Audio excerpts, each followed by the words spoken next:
சொற்றுணை வேதியன் சோதி வானவன் பொற்றுணை திருந்தடி புகுந்தவர் கைத்தொழ கற்றனை பூட்டியோர் கடலில் பாய்ச்சினும் நத்துணையாவது நம சிவாயமே. சிவாய நமக. ஆதித்யா ஆஸ்ட்ரோ சேனல் நேயர்களுக்கு வணக்கம். நம்ம ப்ரீவியஸ் வீடியோவில் மேஷராசி அஸ்வினி நட்சத்திரம் அவங்களுக்கான தசா காலங்கள் புத்தி இது பற்றி சொல்லியிருந்தேன். இன்றைக்கி பார்த்திங்கன்னா நம்ம வீடியோவில் மேஷ ராசி அஸ்வினி நட்சத்திரம் மேஷ லக்கணத்தில் பிறந்தவர்களுக்கு பலன்கள் நம்ம சொல்கிறோம். இப்போ மேஷ ராசி அஸ்வினி நட்சத்திரம் மேஷ லக்கணத்தில் நீங்கள் பிறந்திருந்தீங்க அப்படின்னா உங்களுடைய லக்னாதிபதி யார் அப்படின்னு பார்த்தீங்கன்னா செவ்வாய், ராசி அதிபதியும் செவ்வாய். அப்போ நீங்கள் அஸ்வினி நட்சத்திரத்தில் பிறந்துட்டீங்க. லக்கணம் உங்களுக்கு மேஷ லக்கணம். லக்கணத்திலே சந்திரன் இருப்பார். அப்போ லக்னத்திலே சந்திரன் இருக்கும்போது நீங்கள் சித்திர மாதம், தமிழ் முதல் மாதம் சித்திர மாதத்திலேயோ இல்லை வைகாசி மாதத்திலேயோ இல்லை பங்குனி மாதத்திலேயோ பிறந்திருந்தீங்க அப்படின்னா இந்த சந்திரன் உங்களுக்கு 4ஆம் இடத்துக்கு அதிபதி. அப்போ பங்குனி மாதம், சித்திர மாதம், வைகாசி மாதம் இந்த மாதங்களில் பிறந்திருந்தீங்க அப்படின்னா மேஷ ராசியா. என்ன காரணம் அப்படின்னா அமாவாசையை நெருங்கி கொண்டு இருக்கக்கூடிய காலகட்டம். அமாவாசையிலேருந்து சந்திரன் விலகி இருப்பார்.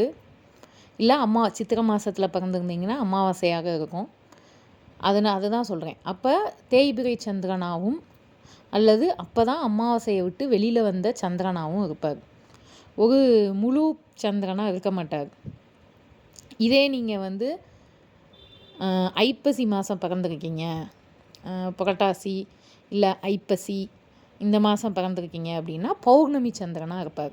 எதுக்காக நான் சந்திரனை சொல்கிறேன் அப்படின்னா மேஷ லக்கணமாக நீங்கள் இருக்கும் பொழுது உங்களுக்கு 4ஆம் இடத்து அதிபதி. 4ஆம் இடத்து அதிபதி அப்படின்னா 4ஆம் இடத்துக்குரியவர் என்ன செய்வார்? அவர் தான் உங்கள் சுகஸ்தானாதிபதி. அதாவது ஒருத்தவங்க தன்னுடைய வாழ்க்கையில் சொகுசாக இருப்பாங்களா, சுகமாக இருப்பாங்களா அப்படிங்கிறத நம்ம 4ஆம் இடத்துலேருந்து தான் தெரிஞ்சுக்கணும். 4ஆம் இடம் உங்களது உயர் கல்வியை பற்றி சொல்லும். உங்களுக்கும் தாய்க்கும் உள்ள பற்று, பிணைப்பு, பாசம், அக்கறை அதை சொல்லும். உங்களுக்கு வீடு அமையக்கூடிய அமைப்பு, வாகனங்கள் அமையக்கூடிய அமைப்பு, உங்களுடைய வாழ்க்கை முறை கடினமான வாழ்க்கை முறையாக இருக்கா இல்லை எளிதான வாழ்க்கை முறையாக இருக்கா அப்படிங்கிறது சந்திரன் 4ஆம் இடத்து அதிபதி. அவரை வச்சு தான் நம்ம பலன் சொல்ல முடியும்.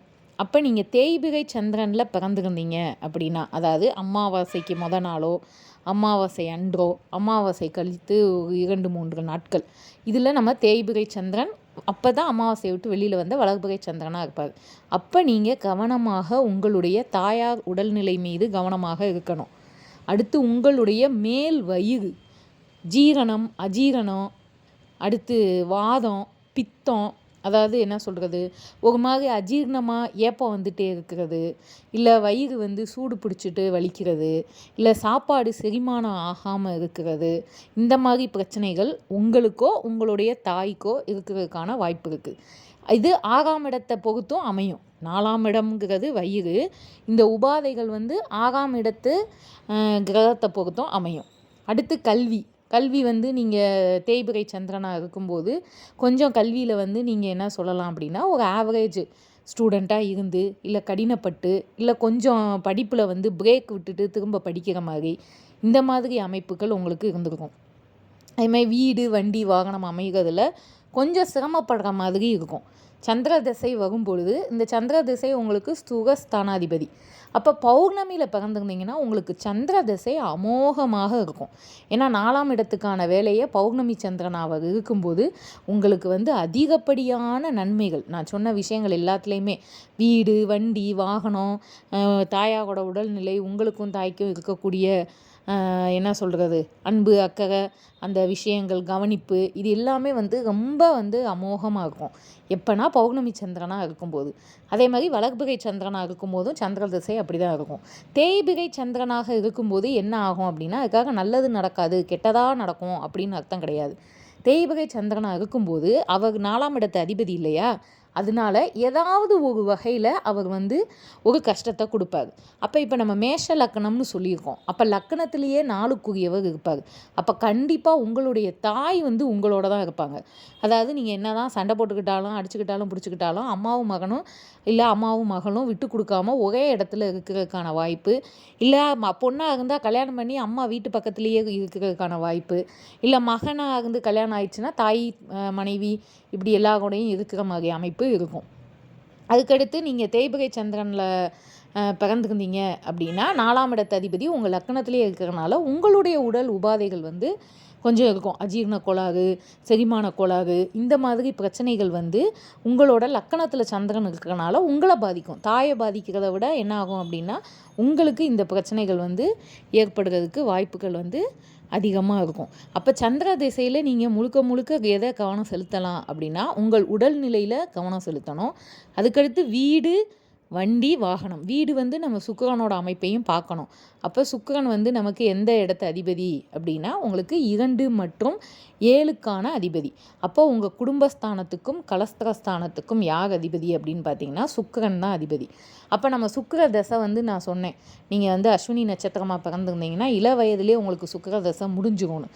அதனால் அப்போ சுக்கிர தசை வந்து உங்களுக்கு மாரகாதிபதி தசை, அது இள வயதிலே வந்துட்டு போயிடும். அதனால் பிரச்சனை இல்லை. ஆனால் சுக்கிர புத்திகள் வரும் பொழுது நீங்கள் நல்லா கவனித்து பாருங்கள், உங்களுக்கு ஒரு வருமானம் ஏற்படும். சமுதாய ரீதியில் ஒரு மரியாதை வந்து ஒரு பொறுப்பான ஒரு பதவியோ இல்லை ஒரு அங்கீகாரமோ சூரிய தசை சுக்கிர புத்தியில் நடக்கும்போது கண்டிப்பாக உங்களுக்கு ஏற்படும். அதே மாதிரி செவ்வாய் தசை சுக்கிர புத்தி வரும்போதும் கண்டிப்பாக நடக்கும். சந்திர தசை சுக்கிர புத்தி வரும்போதும் என்னென்னா காசு பணம் கொடுத்துச்சு அப்படின்னா உடம்புல கை வச்சிரும். இல்லை காசு பணம் வரல அப்படின்னா உடல் ஆரோக்கியம் நல்லா இருக்கும். இல்லை காசு பணம் எல்லாமே நல்லா இருக்குன்னா வண்டி வாகனங்கள் வந்து அடிக்கடி வந்து பழுதாகிற மாதிரி இருக்கும். இல்லை வீட்டில் வந்து பழுதுகள் வந்து செலவாகிற மாதிரி இருக்கும். இவ்வளோ தான் இருக்குமே தவிர ரொம்ப சுக்கிரன் வந்து உங்களை என்ன பண்ண மாட்டாங்க, மேஷ லக்கணக்காரங்களை வந்து கஷ்டப்படுத்த மாட்டாங்க. அப்போ நம்மளை கஷ்டப்படுத்தக்கூடிய ஆள் யார் அப்படின்னு பார்த்தீங்கன்னா 3, 6க்கான அதிபதி புதன்.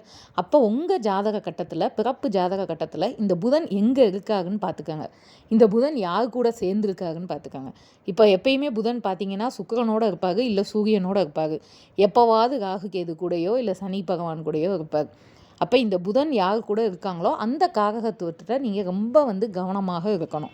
அப்போ புதன் உங்களுக்கு 3ல் இருக்காரு அப்படின்னா உங்களோட இளைய சகோதரர்கள்ட்ட நீங்கள் பேச்சுவார்த்தை வச்சுக்கும் போதோ இல்லை டாக்குமெண்ட் ரீதியாவோ இல்லை பத்திர ரீதியாவோ நீங்கள் மிகவும் கவனமாக இருக்கணும்.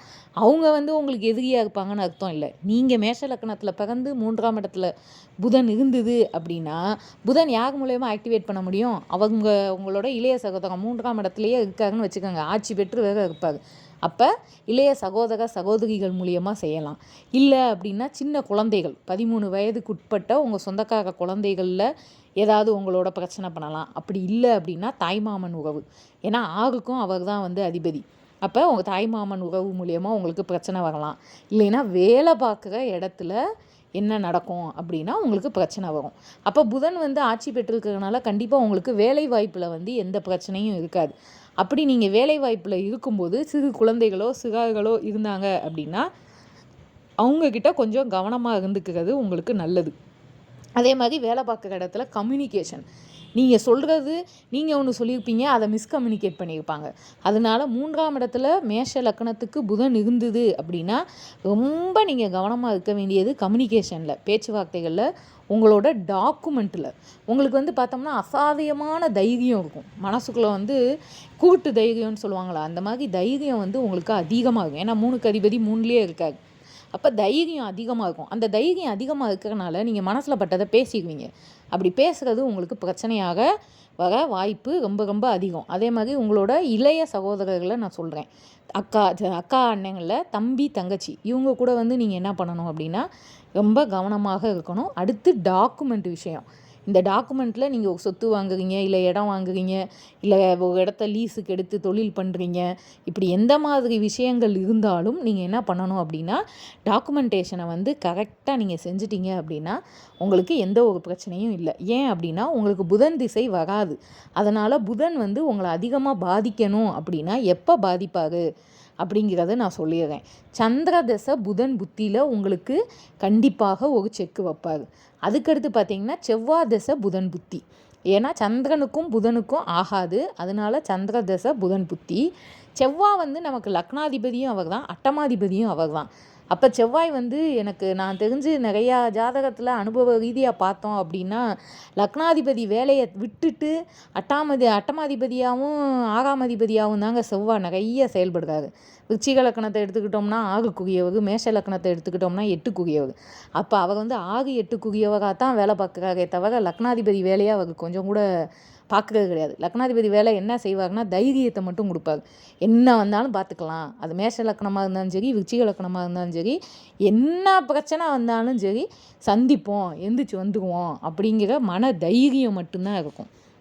அப்போ செவ்வாய் தசை புதன் புத்தி இந்த காலகட்டத்தில் நீங்கள் வந்து மிக மிக கவனமாக இருக்கணும். அப்போ நான் 2 சொல்லியிருக்கேன், சந்திர தசை புதன் புத்தி, செவ்வாய் தசை புதன் புத்தி. இந்த 2 காலகட்டத்திலையும் உங்கள் வாழ்க்கைக்கான மிக முக்கியமான முடிவுகளையோ இல்லை ஒரு விஷயங்களுக்கு தீர்மானம் பண்ண போவீங்க அப்படிங்கிறத வந்து தயவு செய்து மேஷ லக்கணத்தில் பிறந்தவங்க செய்யாதீங்க. அதே மாதிரி அப்போ 7.5 சனியோ அர்த்தாஷ்டம சனியோ இல்லை அட்டம சனியோ வருது அப்படின்னா சுத்தமாக அந்த இதை வந்து ஒத்தி போட்டுருங்க.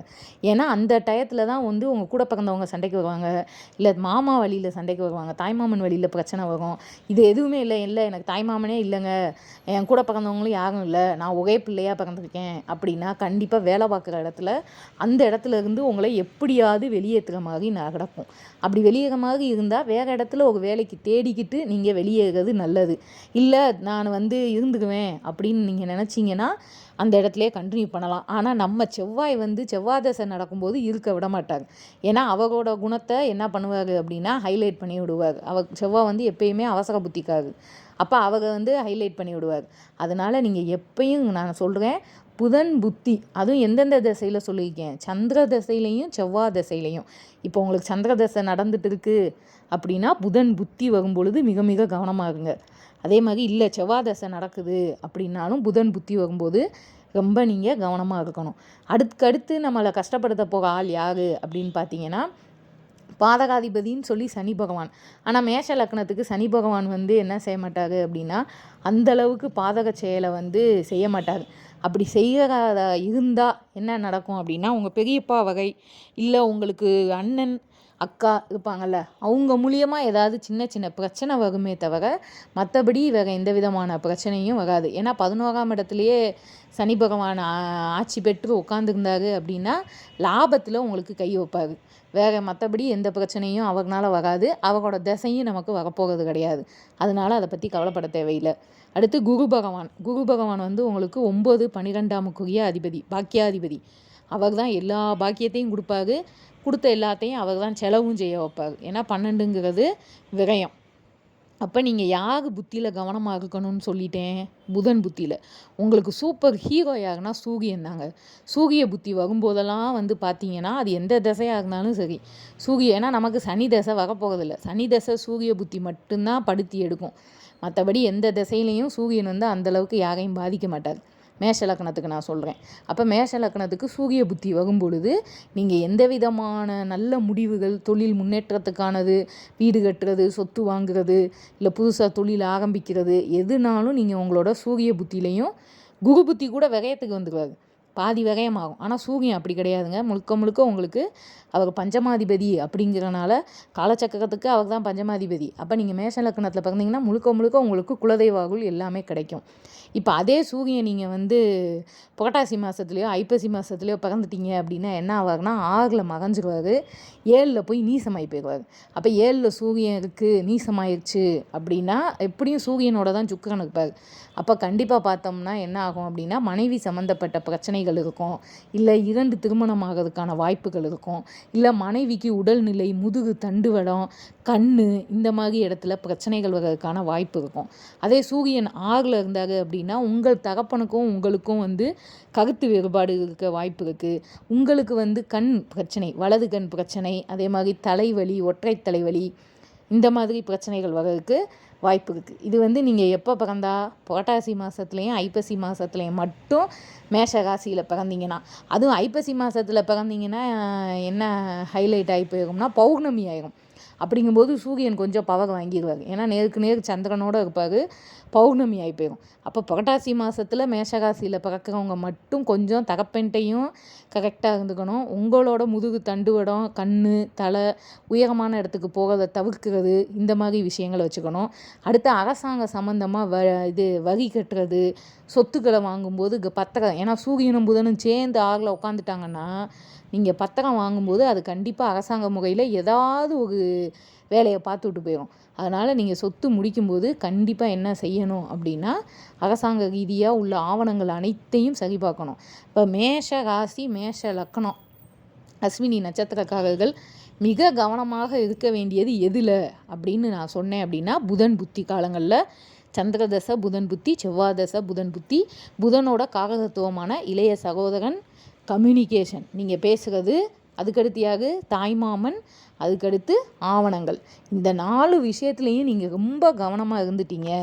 இல்லை ஒரு சில நேரம் புத்தியை மயக்கிறோம். அப்போ உங்கள் மனைவிக்கிட்டேயோ இல்லை உங்கள் அம்மாக்கிட்டேயோ கூட சொல்லி வச்சுங்க, இந்த காலகட்டத்தில் நான் ஏதாவது தப்பான முடிவெடுத்தால் என்னைய ஞாபகப்படுத்துங்க அப்படின்னு சொல்லி வச்சுங்க. இல்லை நீங்கள் அடிக்கடி பார்க்கக்கூடிய இடத்துல இதை எழுதி பிரிண்ட் போட்டு ஸ்டிக் பண்ணி வச்சுக்கோங்க. ஒன்றும் பிரச்சனை கிடையாது. ஏன்னா நம்ம அடிக்கடி பார்த்துட்டு இருக்கும்போது நம்ம மைண்டில் பதிஞ்சிடும்.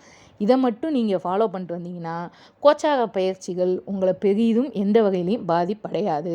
அடுத்து ராகு கேது பற்றி சொல்லலைன்னு கேட்பீங்க. அதுக்கு தனி வீடியோ நம்ம சேனலில் இனி அடுத்தடுத்து வரும். நம்ம